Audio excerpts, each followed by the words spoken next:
We're going to move into the question and answer time of the evening, although everybody's been sitting for a little bit, so if anybody wants to stand up and stretch right now is a really good time. Go ahead, stand up, stand up, stand up.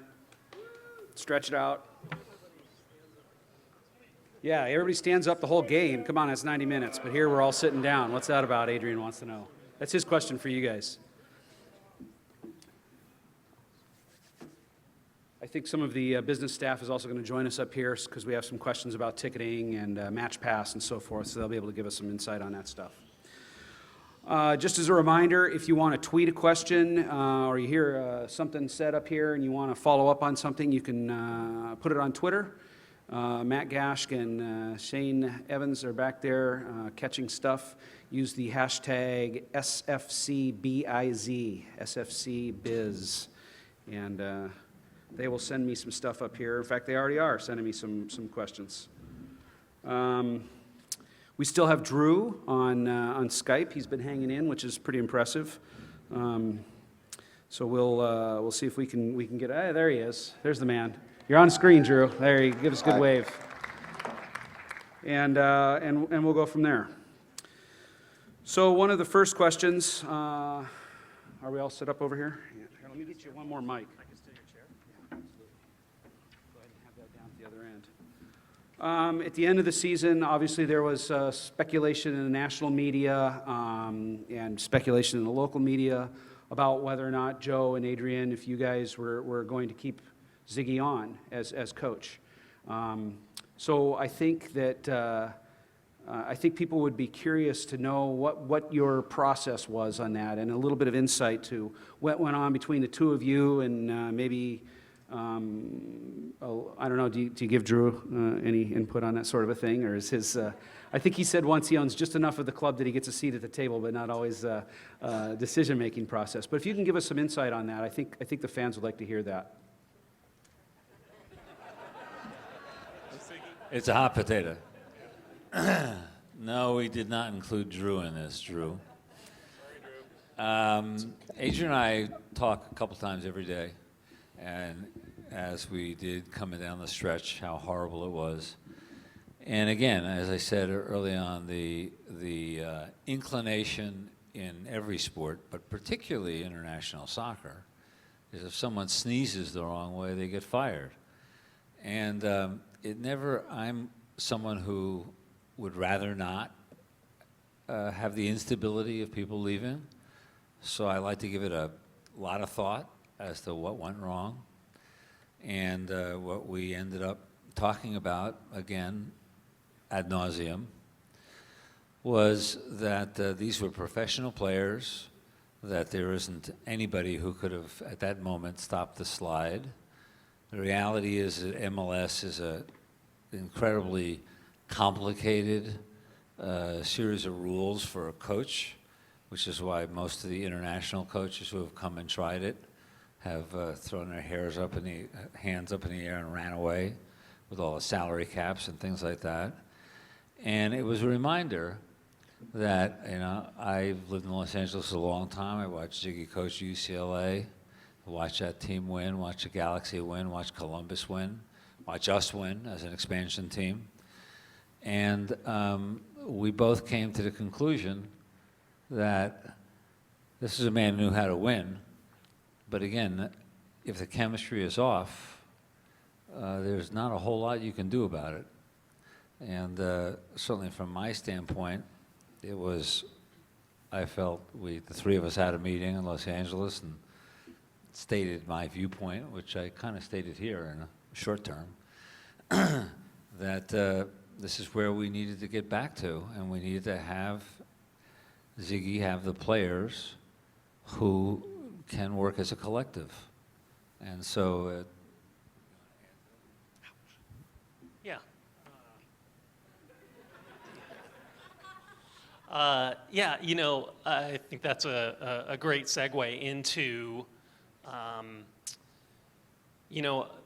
head coach in MLS. Joe mentioned it. It's a complicated job, and what I find is that I don't want to belittle people and make it sound more complicated than it is, but there are a lot of things that go into coaching, into every aspect of running a professional sports team. On the coaching side, you know, I often see it sort of distilled down into who the 11 players, who the starting 11 are. And, you know, I've known Ziggy a long time now, worked with him now, you know, arm in arm for 6 years. No one works harder. No one prepares his teams better. No one has better contacts around the world. No one has the kind of network of people who respect him and want to help him out than you know, other coaches in the league. You know, he has very good communication with his players. He assesses talent fantastically, helps me and the organization determine, you know, appropriate salaries and how we, I mean, he's very good on the math side and the salary piece and the salary cap management part. And so, you know, as I thought it through, and, you know, obviously as Joe and I talked, I mean, I'm like you. I sit up there in my little booth and I slam things, you know, against the wall and wonder why a certain substitution is being made, or why something isn't earlier, or why it wasn't later. You know, but what's interesting is I think people often, they always remember when it didn't go well, but they rarely remember all the times it did go well. And, you know, when it came down to it, we've won the second most games of any team in the league over 5 years. The body of work, you know, the numbers don't lie. So three championships. Obviously, there are some trophies that we still want, but you know, ultimately we didn't feel like, you know, it was the right decision to make a change. The body of work was too good. So. But do you guys feel like you go into it with a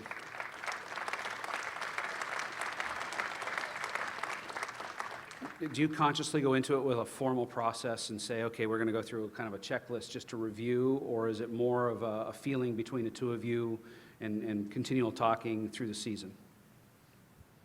Yes, the latter. And again, we do, I mean, literally we talk twice a day, and we talk about all aspects of the organization, business to you know, to the soccer side. So a conversation of this magnitude isn't coming up for the first time, you know, the day after a bad loss. You know, we talk about the entirety of the organization on a day-to-day basis. And I think there's a lot of people in Seattle right now talking about the Mariners and how dysfunctional that organization seems to have become from this article. I don't know if you guys have seen it that just came out here a couple of days ago, talking about just all kinds of issues between the ownership group and the manager and the general manager and so forth. So leading into that, how do you see yourselves ensuring that we don't become that sort of an organization or that dysfunctional if you don't have a formal checklist for how you're going to do these sort of personnel things? Does that make sense? It makes sense. It's ludicrous, but it makes sense. I don't write the questions. No. I've been doing business for 40 years. The checklist is in my head. And so at this point, if I can't make intuitive decisions on a daily basis after talking with my general manager on a daily basis, then there's something desperately wrong. I'm not that familiar with the Mariners, but I did know the man who recently passed, and it was my, I had heard that he'd never attended a game.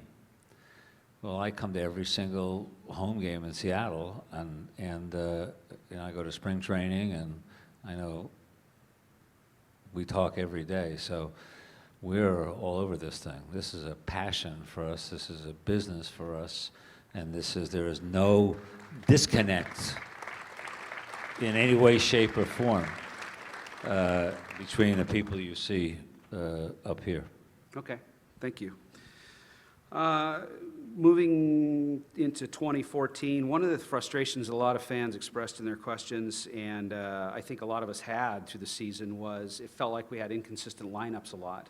Of course, a lot of that was due to circumstance, guys getting called up to a national team, injuries and so forth, but I think there's a lot of people wondering, are we going to try to play with a more consistent lineup, even if that means maybe not going with the absolute best 11, but you know somebody's going to be gone? Or what's your thinking process behind trying to come up with a lineup and a chemistry? You want to be consistent. That's the first thing. Also, I noticed that, when I was talking before earlier, everybody was afraid of shrapnel, so nobody was up here with me. Now they're all here. And before I answer that completely too, I appreciate the support that Joe and Adrian have given me, and I want to make sure that I repay that, because there's no dysfunction, because communication is good, and we got to make sure the communication stays good. But lineup changes, what I learned a long time ago as a coach is sometimes you have a lineup in your mind on Monday and Tuesday going into a game on Saturday, and you sort of want to tell certain players, well, you're going to be in, you're not going to be in. And it seems like invariably when you tell them, something happens, and then you got to go to the guy that you just said you're not in the lineup and say, by the way, now I really need you again, and you got to be in the lineup. So that was a position that we were often in, throughout this year, and it was like injuries and little nicks and guys coming up at the last minute, and that's maybe a little bit of that complete commitment we were talking about that needs to be there next year. As guys, well, I don't know, I don't think I can go. And then you're sitting there going, okay, you trained Tuesday, Wednesday, Thursday, we went a little bit easier, and now on Friday you tell me you can't go. And so now all of a sudden lineups get changed. At the end of the season, one of the things I was trying to do was keep as consistent a lineup as I could as we went into the playoffs and into that first game with, the LA game and the Colorado game and the first game against Portland, because that consistency is important. But it was through all the niggling injuries and through all that stuff that forced our lineup changes. Don't like to change the lineup, especially in the back, like to keep it the same. Give those guys a chance to understand each other. It was a big thing that was expressed. If you ask Clint or you ask some of the other players, it's like, it's tough. I don't know where he likes to go or where he doesn't like to go. So when Obafemi plays with Eddie Johnson, as an example, well, Eddie wants to stay high, so Oba ends up dropping off. That's not Oba's best position. Oba's better when he's staying high. So now he plays with Nagel, well, then he can stay high, and Nagel does the running, But, okay, am I playing with Eddie this week, or am I playing with Nagel? Oh, now it's neither of them, Now all of a sudden it's somebody else, So now that whole continuity gets all messed up. And so that was one thing that made this year extremely difficult for us, and was not by choice. So we want to have a more consistent lineup. We want to keep a similar group together, okay, and have them have that understanding. And as a result, too, because of the injuries and so forth, it forced us to change a little bit our formation, because the quality of the players that we were putting on the field, they had different strengths, and so we had to change that, like we talked about earlier, in terms of really not having wingers anymore. So all of that is something that we don't want to see happen next year. Coach, do you think that we're going to see a single captain all through the year? Is somebody going to step up and be the man, or are you going to point the finger and say you're going to be the man this year? I've never been a big one of saying you're the captain, you're not the captain, or whatever. I sort of let the players choose that. At the end of the year, they handed the armband to Brad Evans. That was not my choice. Okay.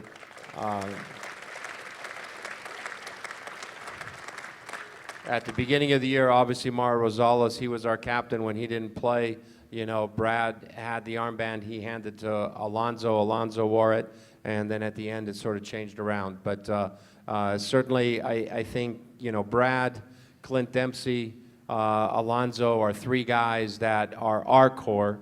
And those guys have to be very committed to our club. They all have to be able to step up into those leadership roles. Who's going to wear the armband? I can't tell you 100% for sure, but I know who they handed it to at the end of last year, and we'll see if that continues. I think it will. Okay. Question for Adrian. You mentioned earlier some metrics about our injuries and how we had a few more this year. We've talked a lot in the past about the Omega Wave and some of the technology and the tracking that we're doing on the players. How much do you compare our injury rate to other teams' injuries rate? Because it seemed like as fans we were frustrated because every week somebody was hurt somehow or another. Yeah, we do. It's sometimes difficult because the clubs are required to input data into a centralized system, and some teams do a better job of that than others. But we were, I would have to say we were sort of dead average this year. We weren't at the top, weren't at the bottom, which was disappointing, again, because we want to, and again, you're really trying to limit it's really the muscle injuries that we can have an influence on. You're not going to keep a guy from, separating shoulder by getting tackled, and landed on, or you're not going to eliminate contusions when guys, go knee to knee or ankle to ankle. But it's the muscle injuries that we focus on, and we're dead average this year, and we need to find ways to get better. I just wanted to add something. I'm just going to give an example. Alex Kasky. If some of you remember Alex Kasky for us in 2012, was a very effective player. Scored some key goals for us in Champions League and did some very good things. And this year, I'm watching him play at the start of the season. Doesn't look like the same guy to me. Hey, you okay? Yeah, I'm fine, coach. Keep playing. Doesn't look like the same guy. Played him some. Didn't look like the same. Started playing him less. You sure you okay? Yeah, I'm fine. But doesn't look right to me. Kept going in. Finally, well, my ankle hurts a little bit. Finally go in, look at the ankle. Determines that he needs to have ankle surgery and have his ankle cleaned out. So here's a guy who played below par because he wanted to be a tough guy and play through it. Didn't want to lose his spot. Wasn't completely up front. Then finally there, now all of a sudden he has an ankle injury, needs surgery. Now he's out. We try and bring him back earlier because we're in desperation mode. So he's maybe not 100% as he comes back, so it keeps bothering him. So now it's a matter of us trying to get him healthy. Those were some of the strange injuries we had this year, along with some guys who are older, carrying injuries, and guys who, when we look back, had played a lot of games and a lot of minutes over various times and didn't have a break, and now all of a sudden that added up, and so you had an injury. But, we need to make sure that we establish a better base in preseason, and that's something we've talked about. We've talked about going back, Sometimes, let me say this, sometimes fitness in soccer is like fashion.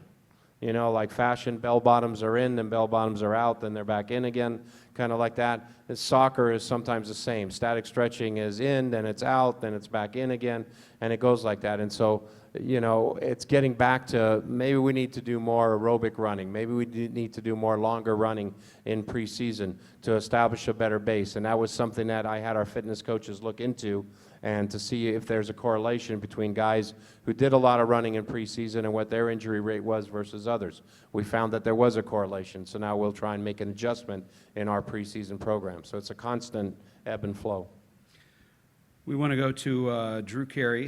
We mentioned it earlier. I'm not sure how much you kept up with the news here in Seattle. The Mariners franchise is in considerable disarray, and one of the things that it seems to me that it does not have is something that we do have here, which is the Fan Alliance, which you created, and an owner, you specifically, who is trying to stand up for the regular fan.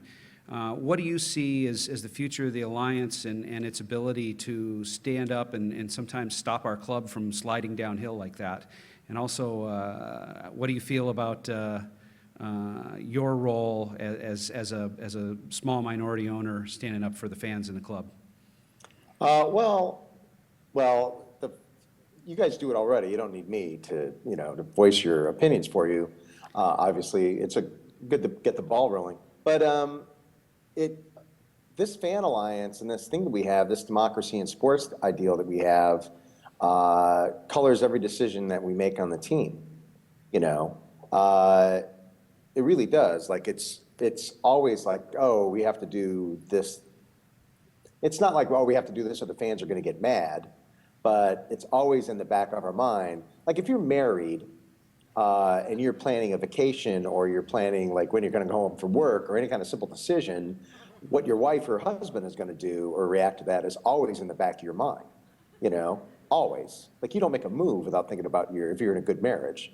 But if you're just dating or you don't care, yeah, you never think about the other person. You just go ahead and do what you want. So I think what we have here is more like a marriage in sports rather than anybody who's casually dating or going out. That makes the whole relationship different, according with the fans, and that's the big difference. We decided to make you part of our decision-making process and give you power to get rid of key people in the organization and give you a lot of input that other fans and other sports, frankly, don't have. Find me a team that has a meeting like this at the end of the season. Find me a team that lets the fans, representatives come and meet with the coach and the owners several times a year. They don't exist. It doesn't happen. And we do that because we want to be partners with you hand in hand, watching this thing grow and watching our business grow. And we, frankly, like to have fans in the seats, and the people we provide you an entertainment, you give us money, and let's be partners in that. It's working out great so far. And I think that's the thing. And if the Mariners did that, they'd make a lot better decisions. Paul, I just have to make one thing clear. Drew Carey has never been married. Never been married. Well, I've been in long-term relationships where you're like, oh, I better think twice before I do something. Moving on to some ticketing questions. Joe Roth has been married several times.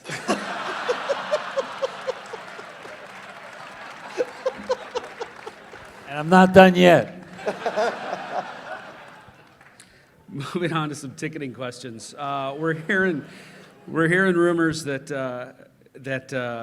Match Pass. Are we going to see paper tickets next year? Or is it going to be all Match Pass? It's going to be all Match Pass.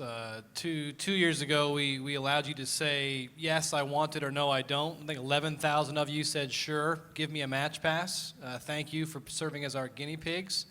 Last year, we had you opt out of getting one. I think 27,000 of you had a Match Pass this year. And then next year, we're going to give everybody a Match Pass. Why? Because we believe in the program. We believe it's a more efficient way for you to handle your ticketing. It's a greener way for us to provide you with tickets, and it gives you access into this cool thing that we call loyalty program that allows you to do things you always do, come to games, maybe arrive early, maybe buy some food or beverage, something merchandise scarf-wise, and we give you some points for that. And from those points, you have some access to some cool experiences that other people do not. And I actually, for the first time just this year, learned how to forward tickets through my account manager. And I'm not really that old, so I should be more tech savvy, but I wasn't. But if I can do it, I would encourage you to dig around and find out. So you get a card, it's real easy to forward your tickets to your buddy if you can't go to a game. And everybody next year in 2014 will have a Match Pass. One of the questions that somebody came up with was for loyalty. We have excellent traveling support, probably some of the biggest traveling support in the league. Is there a way to send somebody out with a scanner and swipe people's cards at the away games and get some easy. Match Pass points? Yeah, we're always looking for more ways to provide points, and one of the things we'll work on for next year is ways to do that outside the stadium, away travel being one of those. We have a handheld scanner that we're able to scan your Match Pass. We did that at a few corporate events last year. The one I remember was at the Relish, the new burger bar at the Westin Hotel.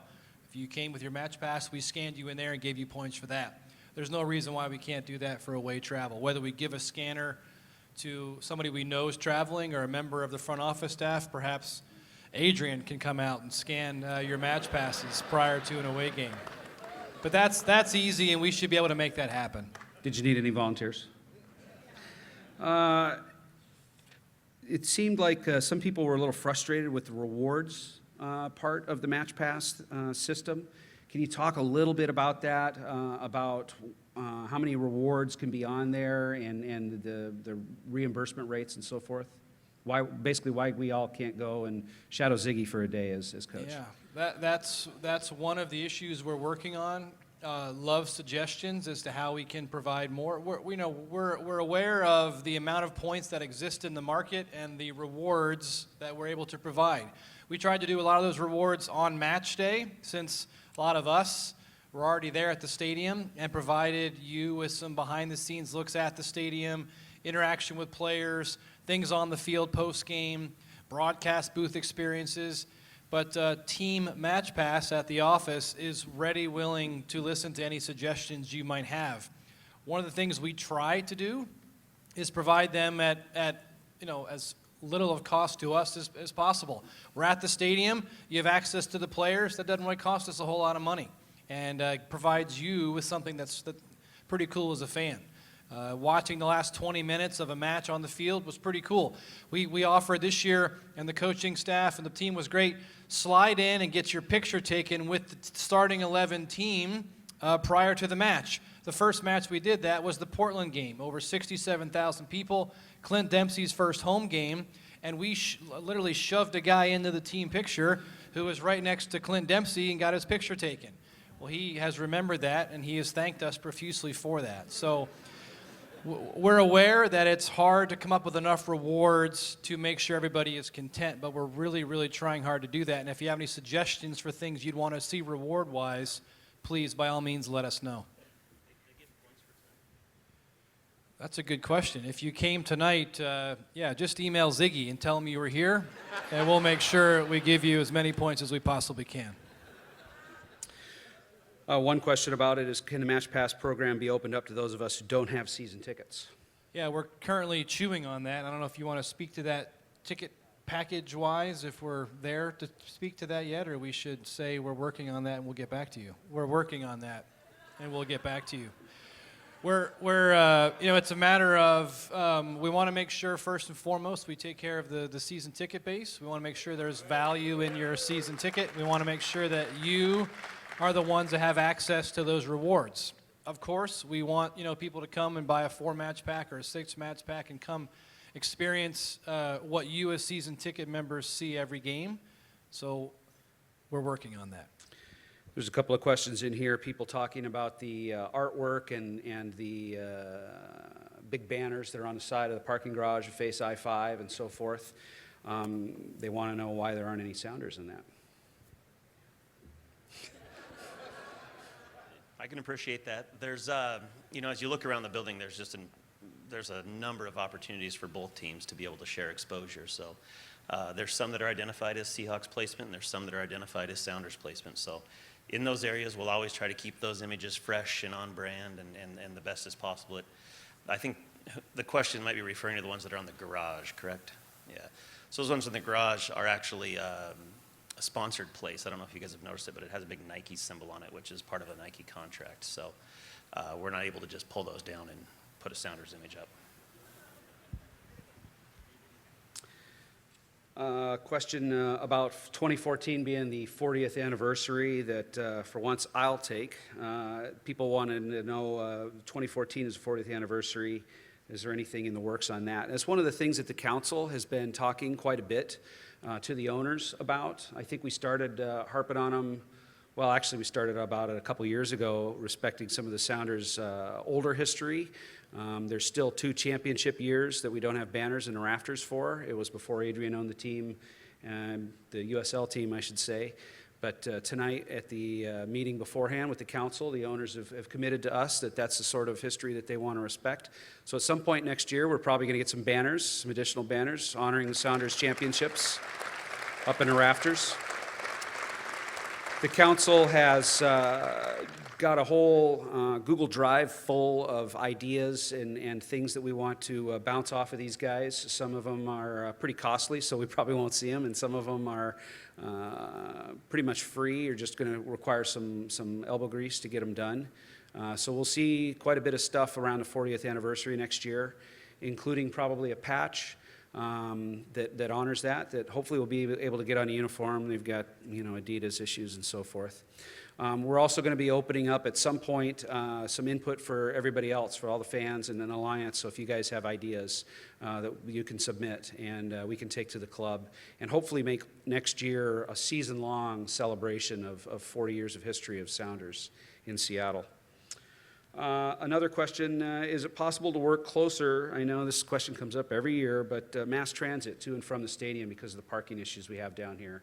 Is there a way to work with Sound Transit or King County to get more Sounder trains, more light rail during the busy times? We do everything we can to get trains available for our fans to be able to take it to matches.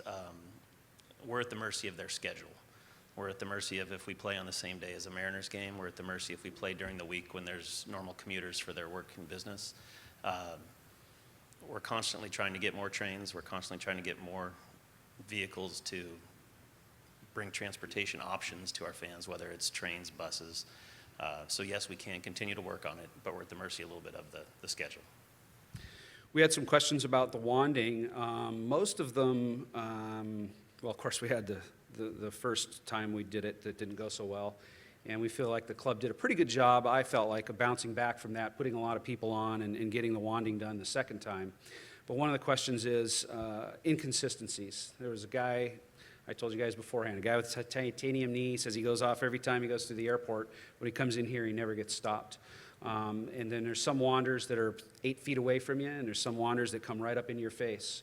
How are you guys going to try to ensure a more consistent process there? Sure. I'm Adam Link, general manager of the stadium, and I guess know all of wanding.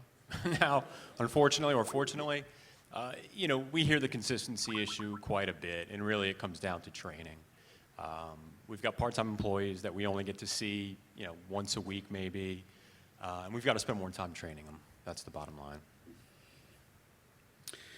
Some people asked about the noise and distractions in the stadium. Can the front office please decrease that horrible piped-in noise, the eerie dying whale sound?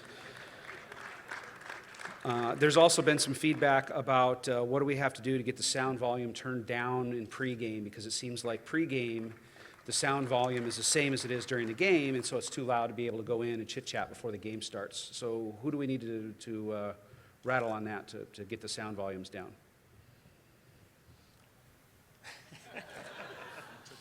I'll take the volume control.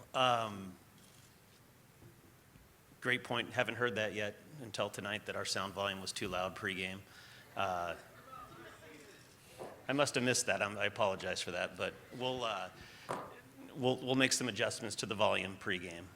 There is times during team introductions and things like that where I think the volume is actually a benefit to the group of fans, that we're trying to get them all lathered up and ready to go for first kick.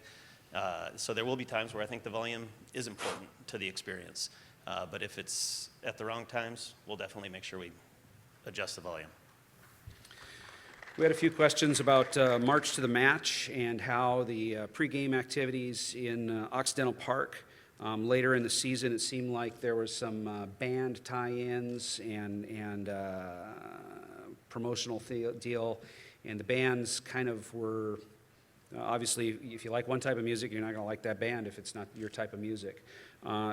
Is that planning to continue next year? Because it seemed like a lot of the feedback was, well, unless I happen to be one of the 20 people that really dig this band, this isn't that good for me.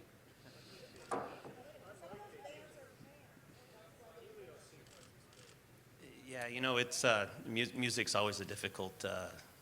It's a form of art.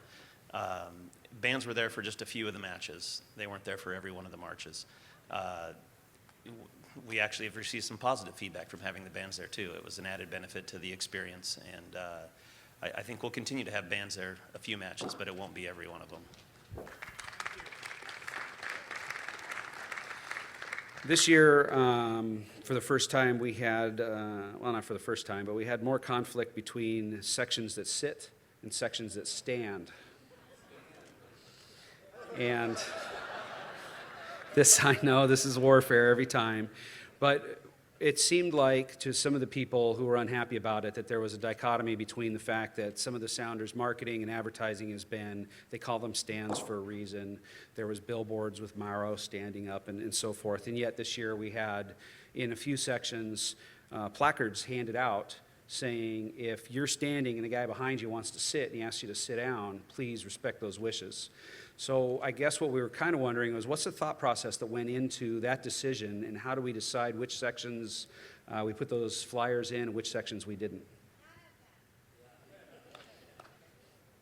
My name's Chris Lawrence. I'm the director of ticket sales and service, and I sit up here every year for this question, and so excited to be here. I'm thinking about moving into the adult fantasy camp department.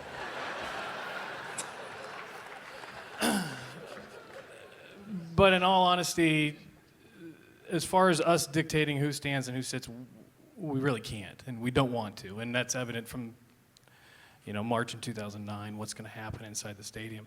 What we have found is that there are definitely some areas where people would prefer to sit, and there's the rest of the stadium. And and specifically, there was a section where there was 80% of the people were sitting, and they felt like they were the silent majority. We tried to assist them. There was definitely some thank you, and there was a lot of no thank you, and so we're just going to let that kind of take its course. Majority is still going to rule, and I think you're going to find that the majority of the fans in the stands want to stand, but we definitely want to make options available where most of the folks like to sit. Certainly there's, like section 118 above the walkway. We're only going to put folks in those areas that want to sit. The club level, most people want to sit, and so we want to try to accommodate best we can by relocating whenever it's available, so folks are getting a pretty consistent experience. And we're going to continue to fight that battle and make it work for everybody.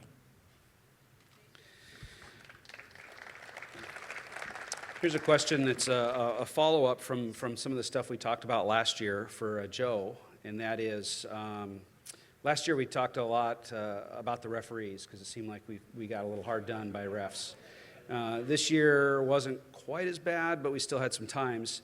How do you feel the league has done on trying to improve the refereeing and their actions with pro and so forth?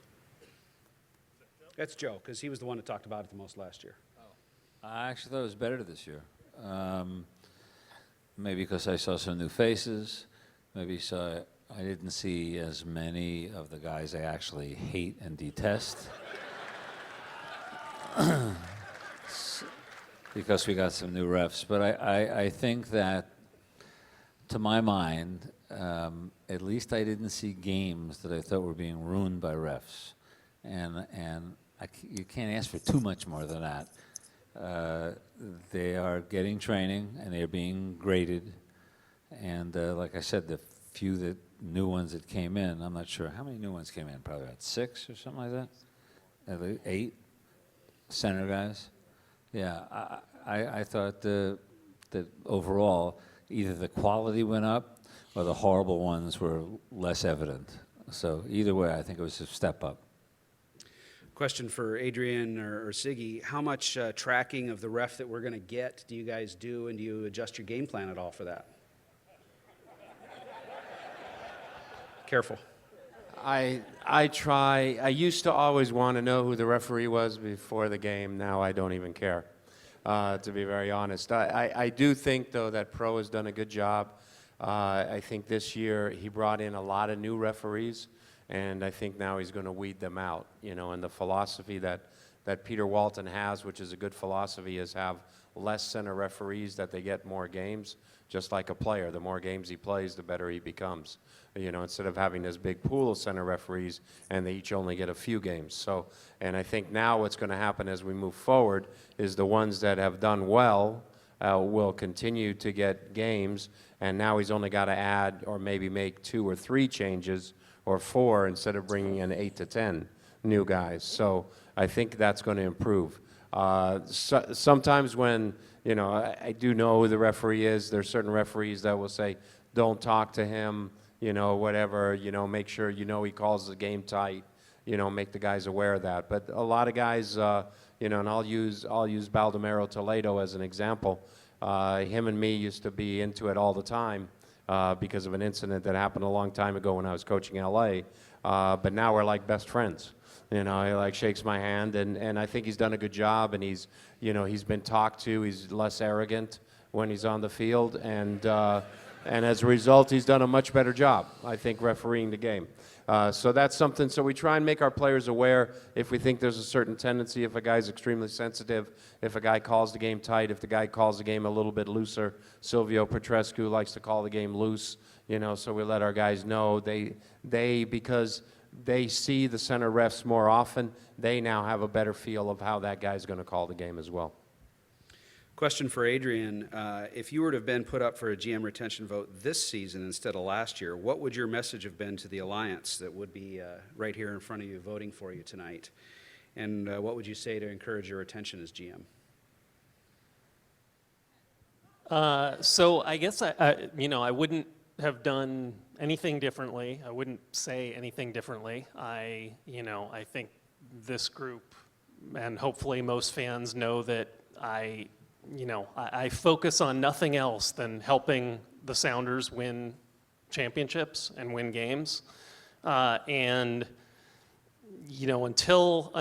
Joe and I talk and we decide that we should find someone else to help win championships, or the fans vote to make me go away, or there's a recall, I'm gonna continue to focus on trying to build the best organization and win championships. And so as you noticed, I didn't really campaign last year. I didn't, all I can do is try to win and have the results speak for themselves. I'm not going to go out there and try to convince people that I'm the right guy for the job. I'm just going to plow ahead and try and prove it with results. It is a democracy, and fans can do whatever they like. But I can tell you, as majority owner, there's not a better general manager in the league. Not a one.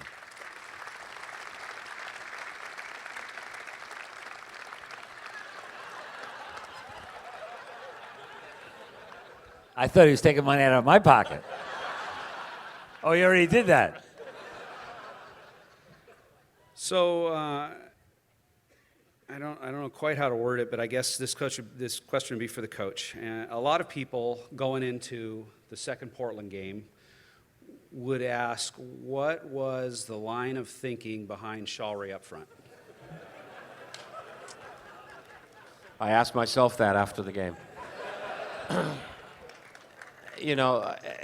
I learned a long time ago, sitting in the stands, sitting next to a friend of mine, and I was a very young coach at the time, and we were watching a coach make a change, and I'm like, just like you, fans there, and I'm sitting there and I'm going, why is he doing that? That is stupid. And he turned to me and he said, you think the coach is sitting on the bench and saying, I want to make this move, this will really confuse him up there? And I always remember that afterwards. So there's always a rhyme or a reason. You might not agree with it, but there's a rhyme or a reason for it. Our thinking was that Shalry's size was going to help us in terms of battling a little bit with their center backs.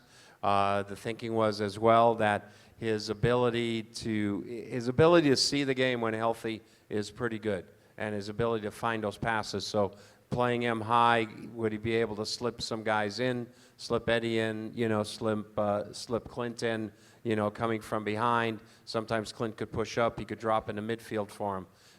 That was the reasoning, that was the thinking. The reality became that Shalry dropped too deep, didn't stay high enough, and as a result of that, he got in Clint's way, and so we became dysfunctional. Okay, and the second part of the answer, the reason I didn't make the change at halftime is because I knew it was going to be a change that was going to provoke emotion, and I didn't want to have maybe a bust up at halftime in the locker room where I'm screaming at a player and a player's screaming at me. So I decided to wait. If you notice, I made the sub. I was planning to make the sub really early in the second half. Just wanted him to go out there and then make the sub, and then obviously we take the goal right at the beginning of that, and it's like, oh, geez, you know, but that was the reason. So my mind was already made up that this wasn't working. We're going to make the change. I just waited till after halftime just to make sure that the team could go out there with a clear conscience, clear mind, and focused on trying to do what they needed to do in that second half. But it was a thought process that I thought was going to work, that we had talked about as a coaching staff. We had gone over. We trained on it. At training, it looked very, very good because Shaw Reese stayed high in that training session, and offensively, we almost looked as good as we had at times. But then in the game, the reality was he dropped in the midfield, and it didn't work at all. Well, I think we are up against 9 o'clock, which is usually our end time. We tried to get as many questions in as we could. The team makes a habit of answering all the questions. I'll put them on a website here within a week or two, I think, Bart, is usually the response time on that, which is something that's very commendable. It'd be very easy for them to say, well, we didn't get to the questions. We don't have to answer them. But they do. And I think they deserve our thanks. I think all of these guys that stood up here and sat here and answered our questions deserve our thanks tonight.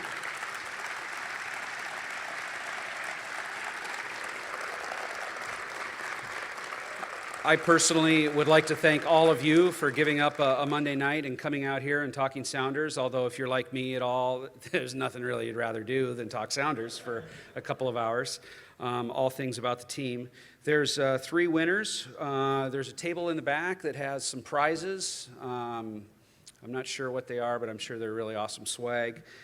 Bonnie Liu, Scott Kurtzenborn, and Joshua Menny, if you can head back by the Match Pass table, you are all winners. As we go on out tonight, like I said, I want to thank everybody for coming. I think it was a pretty good meeting again. Next year, we're pretty excited, I think, about the season. I think Adrian has said it's safe to say we're going to see some more player movement. We saw some stuff announced today. More signings soon. Maybe we're going to find somebody in Vegas that's like awesome. Homegrown players, are we going to see any homegrown signings, you think, this fall, this winter? Quite possibly, yes. Quite possibly. That's not really a yes or no, is it? It's a possibility. Yeah, this is why it's hard to be the questioner. All right, so we've got a video to close, and once again, thank you all for coming, and I greatly appreciate it, and let's go Sounders. I'm Kyle Beckerman. I'm Landon Donovan. I'm Dwayne DiRosario. We love soccer. We train hard, we play hard, and we support with passion. When it comes to discrimination, we don't cross the line. No bullying, no racism, no sexism, no homophobia. No excuses, no exceptions. Don't cross the line. If you're playing, training, supporting, or coaching, don't cross the line.